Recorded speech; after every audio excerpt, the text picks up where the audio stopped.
wonderful listeners, and welcome to another episode of Idiom Insights. I'm Emma, your ever-curious guide on this journey through the quirky side of the English language. Today we have an exciting show lined up where we'll explore some of the most colorful idioms in everyday English conversation. And I'm Jack, your resident pun master, here to add a generous dash of humor and a splash of wit to our discussion. We're thrilled to have you join us, whether you're tuning in during your morning commute, taking a break at work, or simply relaxing at home. In today's episode, we're going to dive deep into 4 fascinating idioms. Devil's advocate, don't cry wolf, drive someone up the wall, and get out of hand. That's right, Jack. We'll take our time to explain each idiom, share examples from our own banter, and even listen to some real-life dialogues featuring our friends Mia and Mark. But before we get started, don't forget to hit that subscribe button and give us a like if you enjoy our conversation. Your support helps us bring more engaging content to your ears. Let's kick off with our first idiom, devil's advocate.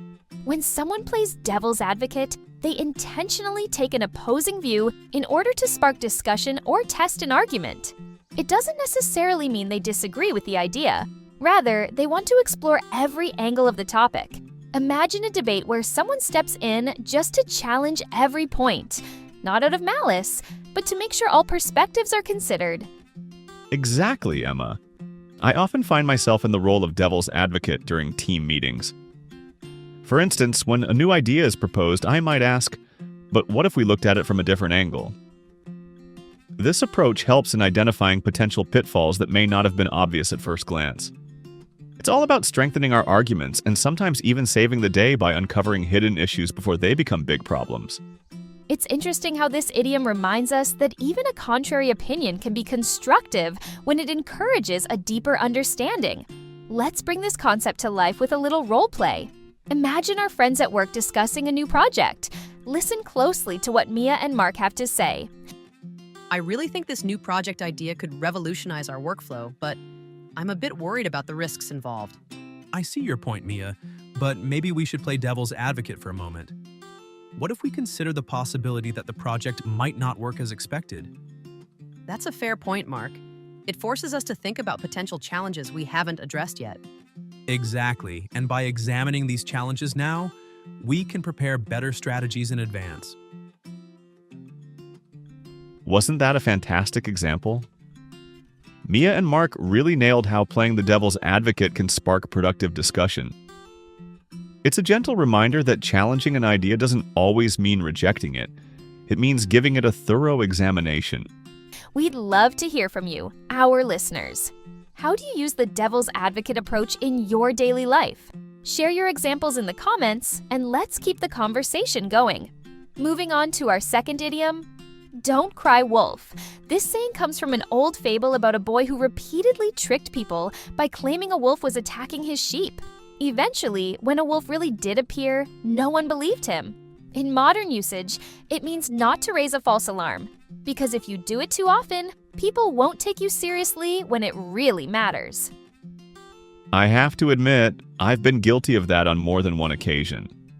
It's all too easy to exaggerate a problem for a bit of dramatic flair, but if you cry wolf every time something minor happens, you risk being ignored when something genuinely important comes up. It's a delicate balance between keeping things light and sounding alarmist. Absolutely, Jack. The idiom teaches us the importance of honesty and restraint. Now let's imagine a scenario where this idiom is put to the test. Let's listen to another conversation between Mia and Mark, this time in a setting that might remind you of everyday office chatter. You know, Mark, I'm really excited about this new software update, even though I have my doubts about its long-term benefits. I get it, Mia, but remember when you cried wolf over that minor glitch last month? Now everyone is a bit skeptical about your warnings. True, I did overreact a bit. I just want to ensure we're always prepared. But I see now that exaggeration can do more harm than good. Exactly, a balanced approach works best. We need to be cautious without causing unnecessary panic. That conversation really highlights the cautionary nature of the idiom. When you cry wolf too often, your credibility can suffer, and your real concerns might end up being ignored. Right, Jack. And that's something to keep in mind in our fast-paced world where dramatic headlines can be all too tempting. Listeners, how do you ensure you strike the right balance between caution and overreaction? Let us know your thoughts in the comments.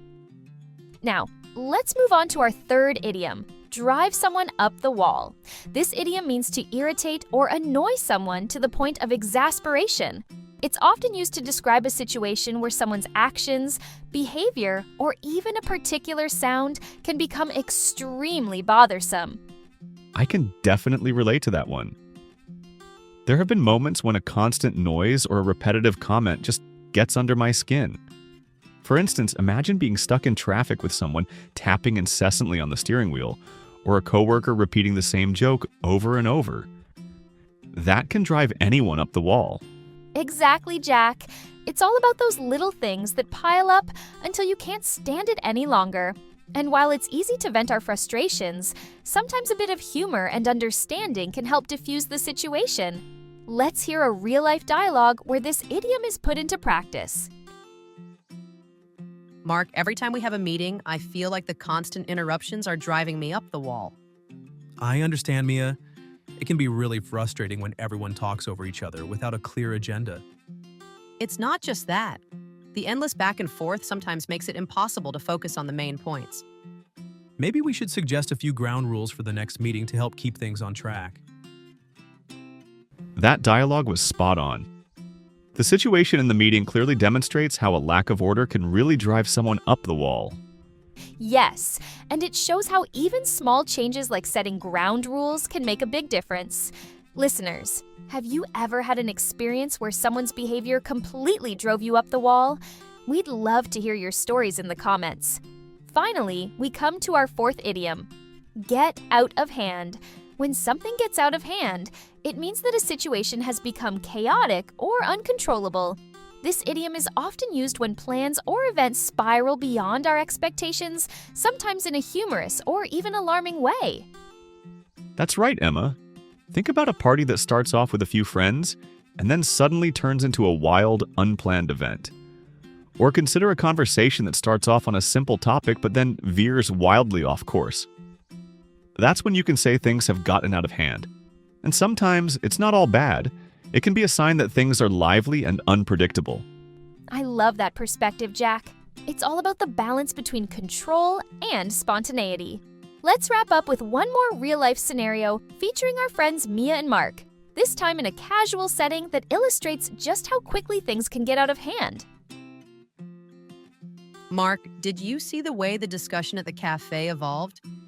It started with just a friendly chat, and suddenly everyone was debating politics, art, and even our childhood memories. Absolutely, Mia. It all got out of hand before we knew it, but it was such a refreshing change from the usual mundane conversations. I agree. Sometimes a little chaos makes the conversation more exciting and memorable.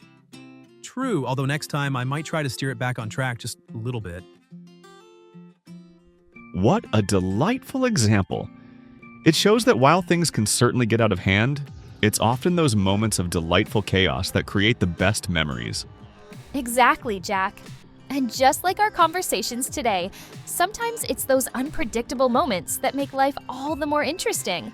We hope you enjoyed that little slice of real-life drama as much as we did. As we wrap up today's episode of Idiom Insights, let's quickly recap the idioms we explored. We started off by examining how playing the devil's advocate can actually deepen a discussion, learned why you should never cry wolf unless you're absolutely sure, discussed how little annoyances can drive someone up the wall, and finally saw how even the best laid plans can get out of hand. That's right, Emma. Each of these idioms not only adds flavor to our conversations, but also reminds us of the various ways language can capture the complexity of everyday life. We encourage you to start using these idioms in your daily chats. Don't be shy about experimenting with new words and expressions. And before we sign off, remember to subscribe to Idiom Insights. Leave us a like if you enjoyed our conversation and drop your own examples or thoughts in the comments below. We truly value your feedback, and it helps us shape future episodes that are just as fun and insightful. Thank you so much for spending this time with us. We hope our discussion added a bit of humor and a whole lot of knowledge to your day.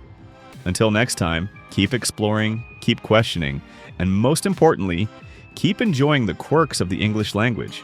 Take care, and we'll catch you in our next episode of Idiom Insights. Have a fantastic day, everyone! Bye for now, and remember, every conversation is an opportunity to learn something new. Bye-bye. Bye-bye.